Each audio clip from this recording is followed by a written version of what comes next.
Good morning guys. So good morning, good afternoon, and good evening kung anong oras man nyo to pinapanood. So welcome po kayo again sa Rabbit Frost Airsoft. So in this video, mag-unbox tayo ulit ng panibago nating unit. So isa siyang AEG or isa siyang automatic electric gun na rifle, no? So ang brand niya is Poseidon collaboration with CSI. So yung Poseidon na brand is made in Taiwan. So you can see. Ayan. So ang model name niya is Theseus. Ayan. So Poseidon Theseus. So color black siya. Okay? So mayroon siyang check na Medusa. So itong ano na to, itong unit na to is meron na siyang ETU na Medusa. Okay? So papaliwanag ko sa inyo mamaya kung ano yung Medusa ETU, no? So para siyang yung ETU para siyang ECU nga ba yun? Yung sa motor, yung para siyang computer box, no? So open natin. Nice, kaya nakakatamad bukas ng So unlike sa mga previous video ko sa YouTube, itong rifle na to is hindi siya masyadong mahaba or di siya masyadong malaki. So this is perfect for your CQB, para sa mga for CQB games. So kung ito, ayan, so magda-download kayo sa Google Play nyo or sa App Store nyo, i-scan niyo lang yan para ma-download nyo yung Medusa app. So ito yung kanyang, hindi na natin yan babasahin. So itong pag kukuha kayo ng Theseus, wala siyang kasamang battery, pero ito sinamahan ko na siya ng battery and charger, no? So ito yung unit. So meron siyang kasamang mid-cap na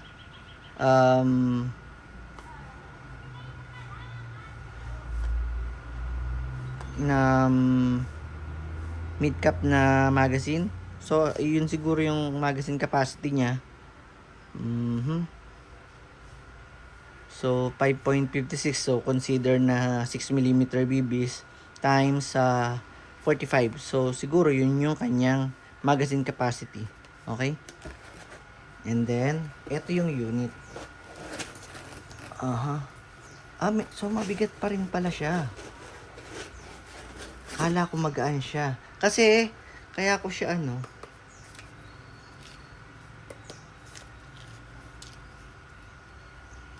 ba to?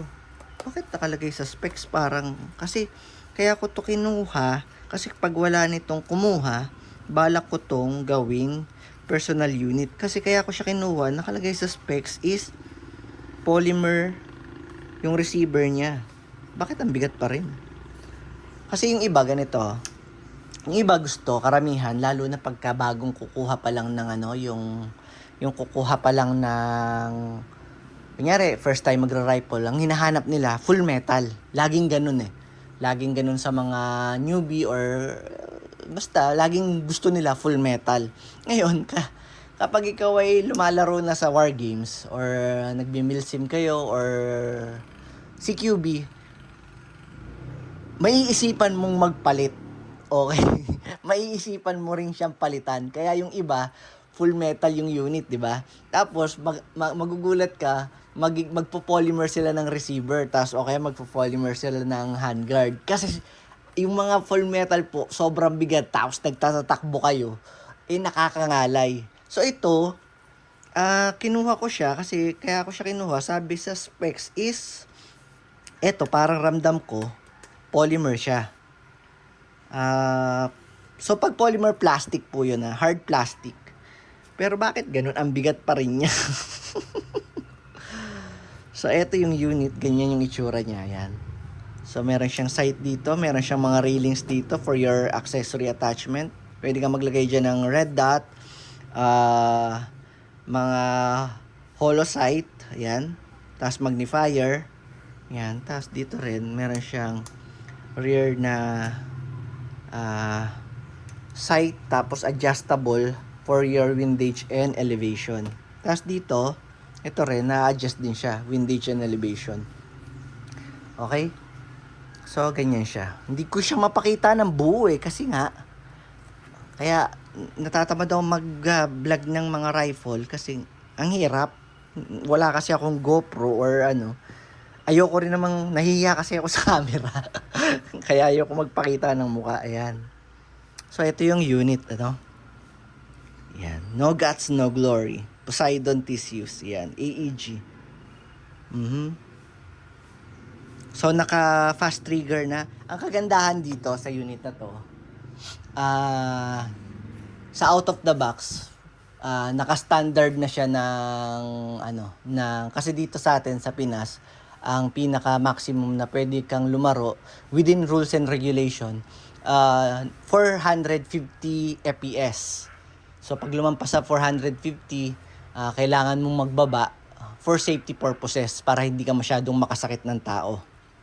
Okay, ganun po ang laruan dito sa atin. Yung iba, so kinokrono muna, tapos nilalagyan na sila ng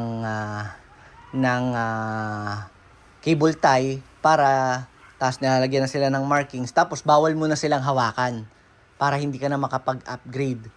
Kasi dati may mga madaya kahit na krono na, tapos po babalik sa sasakyan, ibabalik sa mga matataasang FPS, nagpa 500, nagsi 600. Ngayon po may mga rules na tayo bago tayo makalaro sa mga sa mga milsim, sa mga speedsoft, yan, yung mga CQB, mahigpit na po yung ibang mga game site patungkol sa mga FPS, no?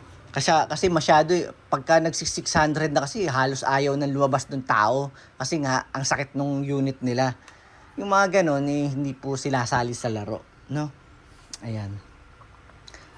Kaya ito ay out of the box, siya, 452, 450, 448. Andun lang, hindi siya bumababa. 448, 450, 452, 449, 450, 451. Nandun lang siya, hindi siya lumalampas doon sa ganun. Nandun lang yung kanyang FPS.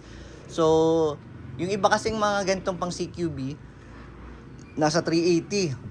So, mag-upgrade pa sila ng spring, mag-upgrade pa sila ng para makuha nila yung 450. Pero ito, out of the box, naka 450 FPS na siya. Okay? So, ito yung unit yan. Simpleng-simple.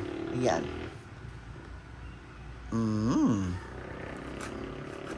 Ganda. So, try natin siyang paganahin, no? Para mapakita ko rin kung ano yung Medusa. So, iba yung connector niya.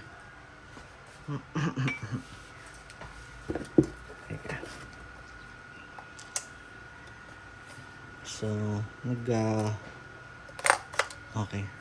Nag-bolt release din pala kapag kinasa. So, paano ba to? Ayun.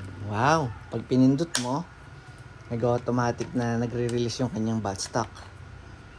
Eto na. Dito na tayo nasisira sa paglalagay ng battery. Wait lang. Adjust muna natin to. So, pipindutin nyo itong dalawang button dito. Kaliwat kanan yan. Ito at saka ito. Para ma-release nyo yung kanyang buttstock. So, pag na-release nyo, matatanggal to. Tapos, meron siyang ganito. So, meron siyang lock doon. Siguro. Ayun. So, ipipress nyo lang siya. Para iipitin nyo lang siya ng dalawang kamay. So, matatanggal na to. So, lalabas na yung kanyang connector. Yan. So, ito yung kanyang battery. So, black sa black, red sa red. So, hindi na kayo magkakapalit dyan. Yung black, lalagay mo sa black. Yung red, lalagay mo sa red. Ayan, tumutunog na siya. Nararamdaman ko. So, later na natin ibalik yung kanyang buttstock. So, try lang natin kung putok. Yun. Okay. So, kagandahan dito sa unit na to. Tingnan natin. Excuse me nga po. Yeah. So, try nating mag-download ng kanyang Medusa app. Aha. Medusa. Medusa. Ito. Medusa. Okay. So, open. Allow Medusa to discover. Connect. Okay. Allow all time. So, ito siguro yung kanyang unit. So, connect. Connecting. So, ayun. Ito. So, meron siya ditong, so makikita nyo, pagka ginanto ko siguro, ito hindi ko alam kung anong ibig sabihin nito eh. Ano kasi siya parang bala. Ito pala, itong parang ilaw na to, ito kasing unit na to is built-in tracer na. Okay? So, nag-a-active siya para mag-glow yung mga BBs nyo. Kung meron kayong kung meron kayong BB tracer, tracer BBs, yung mga umiilaw na BBs, so meron na siyang built-in. So try natin siyang sindihan. Ano ba? Sumindi ka. Yun. Ayun. So meron nang nilagay ko dun yung, so activated yung kanyang tracer. So tingnan natin kung meron siyang Ayun may lumalabas na UV light doon. So meron siyang pang-activate ng ng BBs. So ang ganda, 'di ba? Naka 450 FPS. Tapos meron na siyang built-in, teka nga. Baka mamaya mabash ako sasabihin, punyeta, hindi naman pala 450 yan. Teka, try nating lagyan ng eto. So I'm using Lancer Tactical .20 na BBs.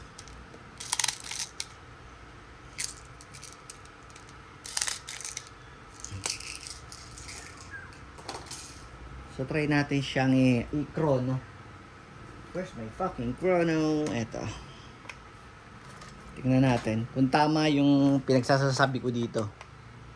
Mamaya punyetang vlogger yan. Bulaan. Sinungaling.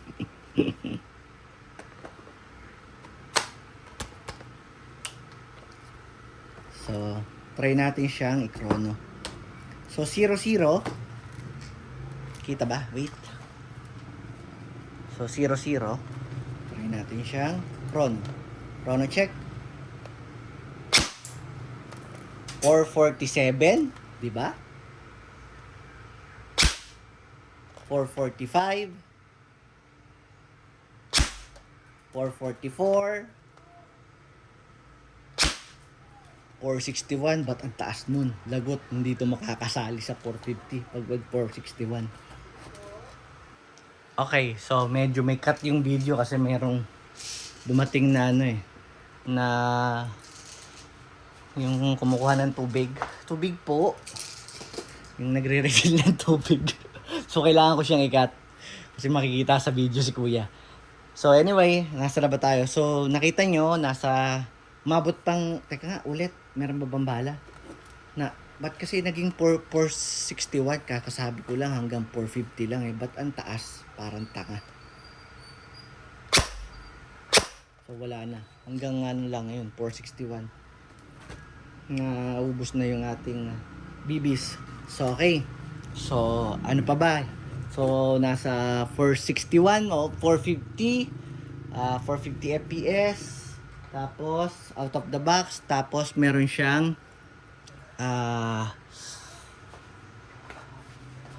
ganito. Ayan.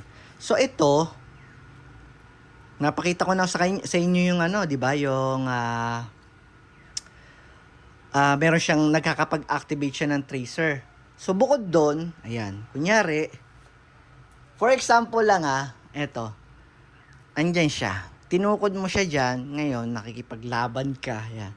Meron siyang gantong button. Ayun nakita nyo, pumuputok siya. Ayan. So, pwede mo siyang i-remote, Tapos, pwede mong i-adjust yung kanyang trigger.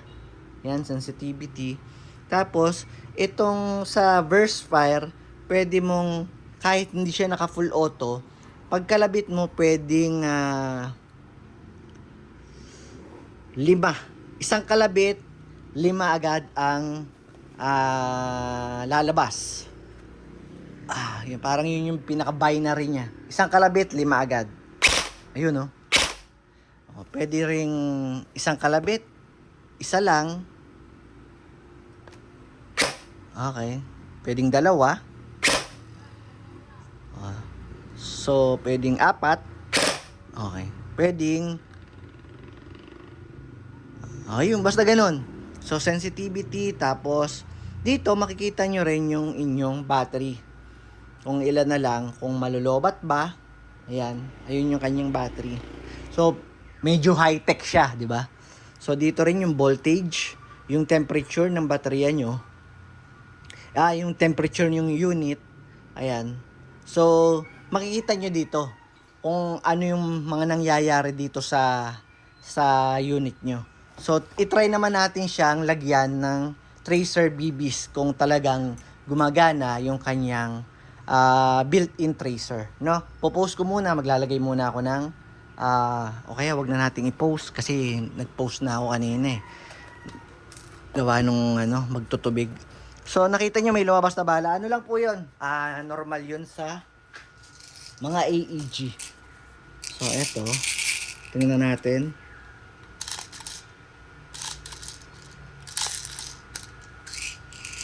Yan. Konti lang, no? Paano ko ba ito matetesting ng umiilaw?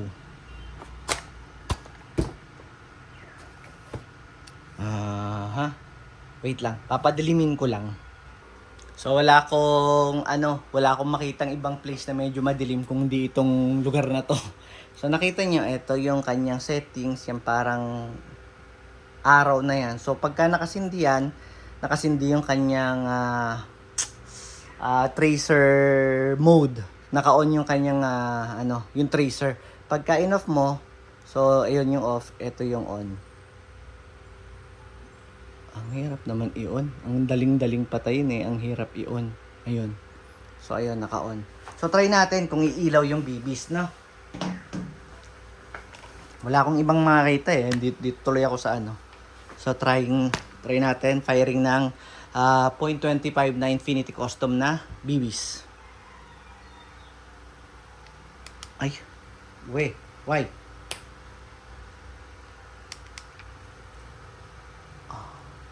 Anong nangyari? Bunot ba siya? Okay. So, naisiro ko pala yung dito, yung round burst, kaya pala yung pumutok ng tarantado. So, ito, try ulit. Nakita nyo ba? Nakikita nyo ba? Parang hindi masyadong kita, maliwanag kasi. So, try natin mag full auto. So, ayun. So, meron na siyang